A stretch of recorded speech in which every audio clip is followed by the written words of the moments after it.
ವೀಕ್ಷಕರೇ ನಮಸ್ಕಾರ. ಯಕ್ಷ ಇನ್ಫೋ ಕನ್ನಡ ಯೂಟ್ಯೂಬ್ ಮಾಧ್ಯಮಕ್ಕೆ ಸ್ವಾಗತ. ನಾನು ಸತೀಶ್ ಸಾಲ್ಯಾನ್. ಇವತ್ತೊಂದು ವಿಭಿನ್ನವಾದ ವಿಡಿಯೋದೊಂದಿಗೆ ನಿಮ್ಮ ಮುಂದೆ ಬಂದಿದ್ದೇನೆ.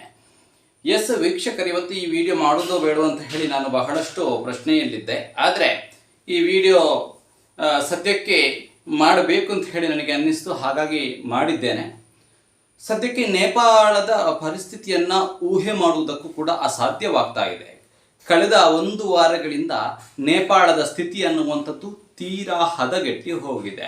ಹಾಗಾದರೆ ಏನು ಈ ವಿಚಾರ ಅಂತ ಹೇಳಿ ನೋಡುವುದಾದರೆ, ವೀಕ್ಷಕರೇ, ನೇಪಾಳದಲ್ಲಿ ಕಳೆದ 1 ವಾರಗಳಿಂದ ಬಹಳಷ್ಟು ಹಿಂಸಾಚಾರಗಳನ್ನುವಂಥದ್ದು ನಡೀತಾ ಇದೆ. ಕಳೆದ 1 ವಾರಗಳಿಂದ ನೇಪಾಳ ಅಕ್ಷರಶಃ ತತ್ತರಿಸಿ ಹೋಗಿದೆ ಅಂತ ಹೇಳಬಹುದು. ಸದ್ಯ ಟಿ ವಿ ಮಾಧ್ಯಮಗಳಲ್ಲಿ ಆಗಿರ್ಬೋದು, ಎಲ್ಲೆಡೆ ಬಹಳಷ್ಟು ವೈರಲ್ ಆಗ್ತಾ ಇದೆ, ಬಹಳಷ್ಟು ಸುದ್ದಿಗಳೆಲ್ಲ ಹರಿದಾಡ್ತಾ ಇದೆ. ಜೊತೆಗೆ ಒಂದಷ್ಟು ವಿಡಿಯೋ ಕ್ಲಿಪ್ಗಳನ್ನು ಫೇಸ್ಬುಕ್ ಆಗಿರ್ಬೋದು ಇತ್ಯಾದಿ ವಿಚಾರಗಳಲ್ಲಿ ನೀವು ನೋಡಿರ್ಬೋದು. ಈ ನೇಪಾಳದ ಇಂತಹ ಸ್ಥಿತಿಗೆ ಕಾರಣ ಏನು ಅಂತ ಹೇಳಿ ನೋಡೋದಾದರೆ, ಬಹುಮುಖ್ಯವಾಗಿ ನೇಪಾಳದಲ್ಲಿ ಕಳೆದ 1 ವಾರದ ಹಿಂದೆ ಸಾಮಾಜಿಕ ಜಾಲತಾಣಗಳಾಗಿರುವಂತಹ ಒಂದು 26 ಆ್ಯಪ್ಗಳನ್ನು, 25ಕ್ಕಿಂತ ಅಧಿಕ ಅಂತ ಹೇಳ್ತಾ ಇದ್ದಾರೆ, ಆ್ಯಪ್ಗಳನ್ನು ನೇಪಾಳದಲ್ಲಿ ಬ್ಯಾನ್ ಮಾಡಿದರು. ವಾಟ್ಸಪ್ ಆಗಿರ್ಬೋದು, ಫೇಸ್ಬುಕ್ ಆಗಿರ್ಬೋದು, ಇನ್ಸ್ಟಾಗ್ರಾಮ್ ಆಗಿರ್ಬೋದು, ಸ್ನ್ಯಾಪ್ಚಾಟ್ಗಳಾಗಿರ್ಬೋದು, ಎಲ್ಲ ಆ್ಯಪ್ಗಳನ್ನು ಕೂಡ ನೇಪಾಳದಲ್ಲಿ ಬ್ಯಾನ್ ಮಾಡ್ತಾರೆ. ಅದಕ್ಕೆ ಕಾರಣಗಳು ಕೂಡ ಇದೆ. ಸಾಮಾಜಿಕ ಜಾಲತಾಣ ಸಂಪರ್ಕ ಮಾಹಿತಿ ಸಚಿವಾಲಯದಲ್ಲಿ ಒಂದು ಫೇಸ್ಬುಕ್ ಆಗಿರ್ಬೋದು ಅಥವಾ ಯೂಟ್ಯೂಬ್ಗಳಾಗಿರ್ಬೋದು, ಇದರ ಮುಖ್ಯಸ್ಥರಾಗಿರ್ಬೋದು ಅಥವಾ ಇದರ ಜವಾಬ್ದಾರಿಯನ್ನು ಹೊತ್ತವರಾಗಿರ್ಬೋದು, ಯಾರು ಅದನ್ನು ನಿರ್ವಹಿಸ್ತಾರೆ, ಇವರು ಈ ಸಾಮಾಜಿಕ ಜಾಲತಾಣ ಸಂಪರ್ಕ ಹಾಗೂ ಮಾಹಿತಿ ಸಚಿವಾಲಯದಲ್ಲಿ ಇದನ್ನು ನೋಂದಾಯಿಸಬೇಕಾಗ್ತದೆ. ಅಂದರೆ ರಿಜಿಸ್ಟ್ರೇಷನನ್ನು ಹೇಗೆ ಮಾಡಿಕೊಳ್ಬೇಕು ಹಾಗೆ ರಿಜಿಸ್ಟ್ರೇಷನನ್ನು ಮಾಡಿಕೊಳ್ಬೇಕಾಗ್ತದೆ. ಆದರೆ ಈ ನೇಪಾಳದಲ್ಲಿ ಏನು ಮಾಡಿದ್ರು ಕೇಳಿದರೆ, ಈ ನೋಂದಾವಣಿಯನ್ನು ಮಾಡುವುದಕ್ಕೆ ಅಲ್ಲಿಯ ಸರ್ಕಾರ ಅವರಿಗೆ ಸಮಯವನ್ನು ಕೊಟ್ಟಿತ್ತು. ಆದರೆ ದಿನಗಳೆಷ್ಟೇ ಕಳೆದರೂ ಕೂಡ ಅಲ್ಲಿರುವಂತಹ ಸಾಮಾಜಿಕ ಜಾಲತಾಣಗಳಿಗೆ ಸಂಬಂಧಪಟ್ಟಂತಹ ಆ್ಯಪ್ಗಳನ್ನು ನೋಂದಾವಣೆ ಮಾಡುವಲ್ಲಿ ಅಲ್ಲಿಯ ಜನರು ವಿಫಲಗೊಳ್ಳುತ್ತಾರೆ. ಯಾವುದು ಸಾಮಾಜಿಕ ಜಾಲತಾಣ ಹಾಗೂ ಸಂಪರ್ಕವನ್ನು ಮಾಹಿತಿ ಸಚಿವಾಲಯದಲ್ಲಿ ನೋಂದಾಯಿಸಬೇಕು ಅಂತ ಹೇಳಿರ್ತದೋ ಆ ನೋಂದಾವಣಿಯನ್ನು ಮಾಡುವುದರಲ್ಲಿ ಹಿಂದೇಟನ್ನು ಹಾಕ್ತಾರೆ.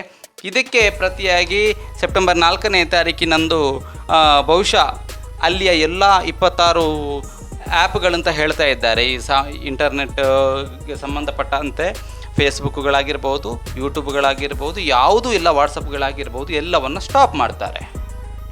ಯಾವಾಗ ಇದೆಲ್ಲವನ್ನು ಕೂಡ ಸ್ಟಾಪ್ ಮಾಡಿದ್ರೋ ಅಲ್ಲಿಂದಲೇ ಆರಂಭವಾಗಿರುವಂಥದ್ದು ಈ ಸಮಸ್ಯೆ ಅನ್ನುವಂಥದ್ದು.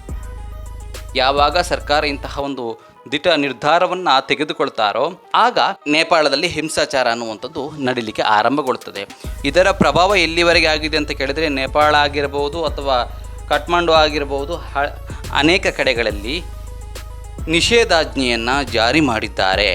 ಜೊತೆಗೆ ಭಾರತ ಹಾಗೂ ನೇಪಾಳದ ಗಡಿಯಲ್ಲಿಯೂ ಕೂಡ ಬಿಗಿ ಬಂದೋಬಸ್ತುಗಳನ್ನು ಮಾಡಿದ್ದಾರೆ. ಯಾಕಂತ ಹೇಳಿದರೆ ನೇಪಾಳದಿಂದ ಭಾರತಕ್ಕೆ ಜನರ ಆಗಮನ ಆಗಬಹುದು ಅಂತ ಹೇಳಿ ಗಡಿಯಲ್ಲಿ ಅತ್ಯಂತ ಹೈ ಅಲರ್ಟನ್ನು ಕೂಡ ಮಾಡಿದ್ದಾರೆ. ಇನ್ನು ಈ ವಿಚಾರಕ್ಕೆ ಸಂಬಂಧಪಟ್ಟಂತೆ ಒಂದಷ್ಟು ಮಾಹಿತಿಗಳನ್ನು ನೋಡೋದಾದರೆ, ಈ ಪರಿಸ್ಥಿತಿ ಎಲ್ಲಿಯವರೆಗೆ ಮುಟ್ಟಿದೆ ಅಂತ ಕೇಳಿದರೆ, ಅಲ್ಲಿಯ ಜನರು ಎಲ್ಲಿಯವರೆಗೆ ಆಕ್ರೋಶಕ್ಕೆ ತುತ್ತಾಗಿದ್ದಾರೆ ಅಂತ ಕೇಳಿದರೆ, ಅಲ್ಲಿಯ ಪ್ರಧಾನಿಗಳ ಮನೆಗೆ ಭೇಟಿಯನ್ನು ಮಾಡುವುದಾಗಿರ್ಬೋದು, ರಾಷ್ಟ್ರಪತಿಗಳ ಮನೆಗೆ ಭೇಟಿಯನ್ನು ಮಾಡಿ ಅಥವಾ ಅವರ ಮನೆಯನ್ನು ಪ್ರವೇಶ ಮಾಡಿ ಅಲ್ಲಿ ಆ ಮನೆಯನ್ನು ಬೆಂಕಿ ಕೊಡುವಂಥದ್ದಾಗಿರ್ಬೋದು, ಅಥವಾ ರಾಜಕಾರಣಿಗಳಿಗೆ, ರಾಜಕೀಯ ವ್ಯಕ್ತಿಗಳನ್ನು ಬಟ್ಟೆಯನ್ನು ಬಿಚ್ಚಿ ಬೆತ್ತಲಾಗಿ ಅವರನ್ನು ದಂಡಿಸುವಂತಹ ಪ್ರಯತ್ನವನ್ನು ಮಾಡ್ತಾ ಇದ್ದಾರೆ. ಸದ್ಯಕ್ಕೆ ಬಂದಿರುವಂಥ ಮಾಹಿತಿ ಪ್ರಕಾರ 9 ಜನ ಸತ್ತಿದ್ದಾರೆ ಅಂತ ಹೇಳ್ತಾ ಇದ್ದಾರೆ, ಅದು ಅಧಿಕವೂ ಕೂಡ ಆಗಿರ್ಬೋದು.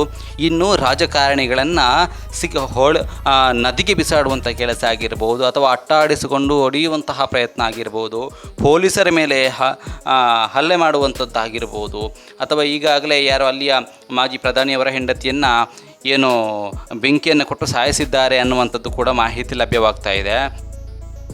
ಇನ್ನು ನೇಪಾಳದ ಪ್ರಧಾನಿಯವರು ಯಾರಿದ್ದಾರೆ ಅವರು ರಾಜೀನಾಮೆಯನ್ನು ಕೂಡ ಕೊಟ್ಟಿದ್ದಾರೆ ಅನ್ನುವಂಥ ಮಾಹಿತಿಗಳು ಕೂಡ ಲಭ್ಯ ಆಗ್ತಾ ಇದೆ.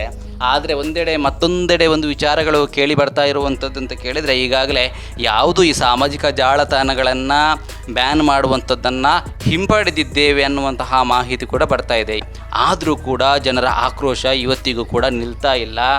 ಬಹಳಷ್ಟು ಹೆಚ್ಚಿಗೆ ರಾಜಕಾರಣಿಗಳಿಗೆ ತುಂಬ ಹಿಂಸೆಯನ್ನು ಮಾಡ್ತಾ ಇದ್ದಾರೆ, ಪೊಲೀಸರಿಗೆ ಹಿಂಸೆಯನ್ನು ಮಾಡ್ತಾ ಇದ್ದಾರೆ. ರಾಜಕಾರಣಿಗಳ ಮಕ್ಕಳಾಗಿರ್ಬೋದು, ಅವರ ಹೆಂಡತಿಯರಾಗಿರ್ಬೋದು, ಇವರನ್ನು ದಂಡಿಸುವಂಥದ್ದು ಮತ್ತು ಬೆಂಕಿಯನ್ನು ಕೊಟ್ಟು ಈಗಾಗಲೇ ಯಾವುದು ಬೆಂಕಿ ಹಾಕಿ ಕೆಲವರನ್ನು ಕೊಂದಿದ್ದಾರೆ ಅನ್ನುವಂಥ ಮಾಹಿತಿಗಳು ಕೂಡ ಬರ್ತಾ ಇದೆ.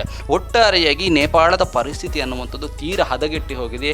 ಜೊತೆಗೆ ಭಾರತ ಸರ್ಕಾರ ನೇಪಾಳದಲ್ಲಿರುವಂತಹ ಭಾರತೀಯರನ್ನು ಕರೆತರುವಂತಹ ಪ್ರಯತ್ನವನ್ನು ಕೂಡ ಮಾಡ್ತಾ ಇದೆ. ಸೊ ಕೆಲವರು ಆ ರಾಜಕಾರಣಿಗಳು ಅಲ್ಲಿಂದ ಪಲಾಯನವನ್ನು ಮಾಡಿದ್ದಾರೆ ಅಂತ ಮಾಹಿತಿಗಳು ಲಭ್ಯವಾಗ್ತಾ ಇದೆ. ಸೊ ಒಟ್ಟಾರೆಯಾಗಿ ನೇಪಾಳದ ಈ ಸ್ಥಿತಿ ಅನ್ನುವಂಥದ್ದು ತೀರಾ ಹದಗೆಟ್ಟಿ ಹೋಗಿರುವಂಥದ್ದು. ಒಂದೆಡೆ ಮಾಹಿತಿಗಳ ಪ್ರಕಾರ ಅಲ್ಲಿಯ ಪ್ರಜೆಗಳು ಹೇಳಿರುವಂಥದ್ದು ಏನು ಅಂತ ಕೇಳಿದರೆ, ನಮ್ಮ ಹೋರಾಟ ಕೇವಲ ಸಾಮಾಜಿಕ ಜಾಲತಾಣಗಳಿಗೆ ಸಂಬಂಧಪಟ್ಟ ಹಾಗಲ್ಲ, ಏನು ಆ್ಯಪ್ಗಳನ್ನು ಬ್ಯಾನ್ ಮಾಡಿದ್ದಾರೆ ಇದಕ್ಕೆ ಸಂಬಂಧಪಟ್ಟ ಹಾಗೆ ಮಾತ್ರ ನಮ್ಮ ಹೋರಾಟಗಳನ್ನುವಂಥದ್ದಲ್ಲ, ಇದರ ಹಿಂದೆ ಬೇರೆ ಕೂಡ ವಿಚಾರಗಳಿದೆ. ಇಲ್ಲಿ ನಡೆಯುವಂತಹ ಭ್ರಷ್ಟಾಚಾರಗಳಾಗಿರ್ಬೋದು, ಇಲ್ಲಿ ಬಡವರಿಗೆ ಒಂದು ನ್ಯಾಯ ಅಥವಾ ಇಲ್ಲಿ ರಾಜಕಾರಣಿಗಳಿಗೆ ಒಂದು ನ್ಯಾಯ, ಬಡವರ ಮಕ್ಕಳು ಸಮಸ್ಯೆಯನ್ನು ಅನುಭವಿಸಬೇಕು, ರಾಜಕಾರಣಿಗಳ ಮಕ್ಕಳು ಯಾವ ಚಿಂತೆ ಇಲ್ಲದೆ ನೆಮ್ಮದಿಯಾಗಿದ್ದಾರೆ. ಇಲ್ಲಿ ಸರ್ಕಾರದ ವ್ಯವಸ್ಥೆ ಅನ್ನುವಂಥದ್ದು ಸರಿ ಇಲ್ಲ. ಎಷ್ಟೋ ಜನ ಉದ್ಯೋಗವನ್ನು ಹೊಂದದೆ ಇರುವಂಥವರಿದ್ದಾರೆ. ಜೊತೆಗೆ ರಾಜಕಾರಣಿಗಳಿಗೆ ಬೇಕಾಗಿರುವಂತಹ ಐಷಾರಾಮಿ ಜೀವನವನ್ನು ನಡೆಸ್ತಾ ಇದ್ದಾರೆ.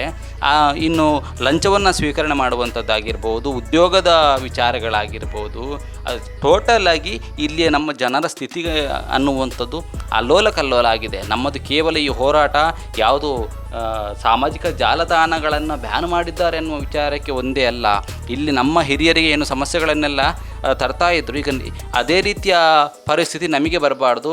ನಾವು ಅದನ್ನೆಲ್ಲ ಕೇಳುವವರಲ್ಲ, ನಾವು ಓದಿದವರಿದ್ದೇವೆ, ನಾವು ಎಲ್ಲವನ್ನು ಪ್ರಶ್ನೆ ಮಾಡುವುದಕ್ಕೆ ಸಿದ್ಧವಾಗಿದ್ದೇವೆ ಅಂತ ಹೇಳಿ ಕೆಲವರು ಅಲ್ಲಿ ಓದಿರುವಂತಹ ವ್ಯಕ್ತಿಗಳು, ಯಾರು ಸ್ಟೂಡೆಂಟ್ಸ್ಗಳಿದ್ದಾರೆ, ಇವರೆಲ್ಲ ಹೇಳ್ತಾ ಇದ್ದಾರೆ. ಒಟ್ಟಾರೆಯಾಗಿ ಈ ನೇಪಾಳದಲ್ಲಿ ರಾಜಕೀಯ ಅನ್ನುವಂಥದ್ದು ತತ್ತರಿಸಿ ಹೋಗಿ ಈಗ ಎಲ್ಲಿಯವರೆಗೆ ಹೋಗಿ ತಲುಪ್ತದೆ ಅಂತ ಹೇಳಿ ಗೊತ್ತಿಲ್ಲ. ರಾಜಕೀಯ ಸ್ಥಿತಿ ಒಂದು ಕಡೆಯಲ್ಲಿ ದೊಡ್ಡ ದುರಂತಕ್ಕೆ ಕಾರಣವಾಗಿದೆ. ಮೊದಲ ಕಾರಣ ಏನು ಅಂತ ಕೇಳಿದರೆ, 26 ಆ್ಯಪ್ಗಳನ್ನು ಬ್ಯಾನ್ ಮಾಡಿದ್ರು. ಅವರ ರಿಜಿಸ್ಟ್ರೇಷನನ್ನು ಮಾಡಿಕೊಳ್ಳುವುದಕ್ಕೆ ಸಮಯಾವಕಾಶವನ್ನು ಕೊಟ್ಟಿದ್ದರೂ ಕೂಡ ರಿಜಿಸ್ಟ್ರೇಷನನ್ನು ಮಾಡಿಕೊಂಡಿರಲಿಲ್ಲ. ಈ ಕಾರಣದಿಂದಾಗಿ 26 ಆ್ಯಪ್ಗಳನ್ನು ಬ್ಯಾನ್ ಮಾಡಿದೆವು. ಕಾರಣ ಏನು ಅಂತ ಹೇಳಿದರೆ, ಹಿತದೃಷ್ಟಿಯಿಂದ ಜನರ ಯಾವುದು ಈ ಆ್ಯಪ್ಗಳಿಂದ ಏನಾದರೂ ಆಗಬಹುದು ಅನ್ನೋ ಉದ್ದೇಶದಿಂದ ಬ್ಯಾನ್ ಮಾಡಿದ್ದು.